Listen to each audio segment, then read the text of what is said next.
For the foreseeable future, there will be some constants in our political calendar and our news watching process. President Biden will visit battleground states, and there will be noteworthy developments in Israel's war against Hamas in Gaza. We'll get to the president's trip to Wisconsin in a second. First, Israel has reopened a key crossing in southern Gaza used to transport humanitarian aid. Israel, as you might remember, has vowed to launch a full-scale invasion of the nearby city of Rafah. That hasn't happened yet, though there have been some incursions. Also, a senior Biden administration official has confirmed to CBS News that the United States government did pause a shipment of weapons to Israel last week over concerns of how those weapons might be used. Now to the president in Wisconsin. He drew a very specific contrast with former President Trump, not just on economic policy, but on an economic promise.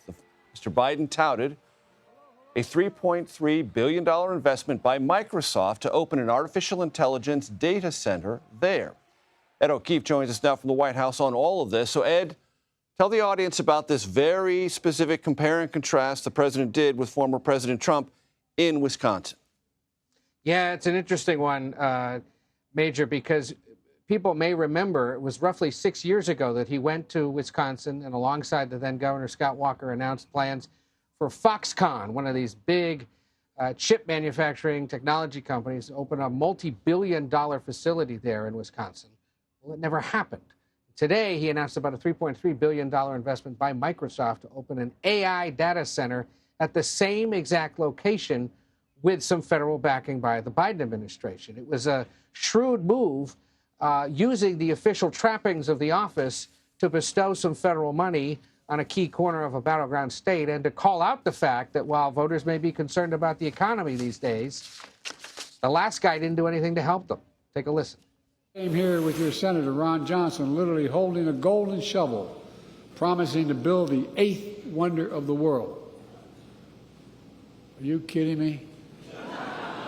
Look what happened.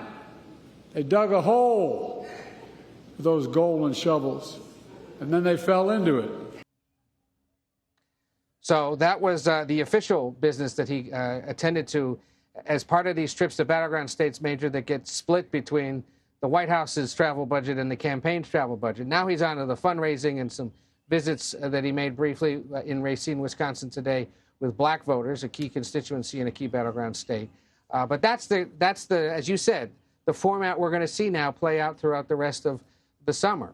Some kind of a ribbon cutting or big announcement of a large Ed McMahon-sized check to some key corner of a battleground state, and then, you know, raising money or some kind of campaign rally or meeting with key parts of the Biden coalition. And, you know, it comes as polling continues to show in that state and in all the other Midwestern battleground states, things remain awfully close between him and the former president. And Ed, as I also noted, there will be these split screen and developments between Israel and Hamas in Gaza. And tell us about what we have learned about this pause with a specific set of weapons over specific concerns about how Israel might use them. So after 3 days of not even confirming or denying reports that they had done this, suddenly last night the Biden administration admitted that they are holding up the shipment of several thousand sizable bombs to Israel out of concern that those weapons might be used in Gaza as part of the military offensive that the Israeli Defense Forces are planning for Rafah. And the administration making clear that they did not want any of those weapons used in that potential offensive. And of course, this comes as the negotiations between Israel and Hamas continue over how to implement some kind of a ceasefire and swap hostages. Well, this decision by the Biden administration has now drawn the ire of Congress, predictably. The Speaker of the House and the Senate Minority Leader, Mitch McConnell, in a rare joint letter to the White House, are asking now for more official confirmation and news, saying, quote, "This news flies in the face of assurances provided regarding the timely delivery of security assistance to Israel."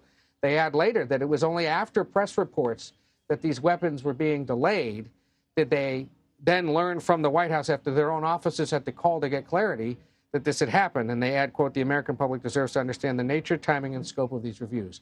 A few times today while he's been on the road, the president has been shouted questions about this.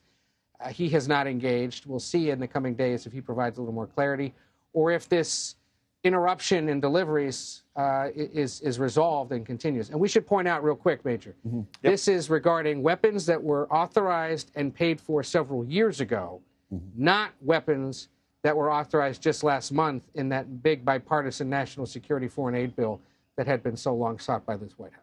An important distinction. Ed O'Keefe on the North Lawn for us. Thanks so very much.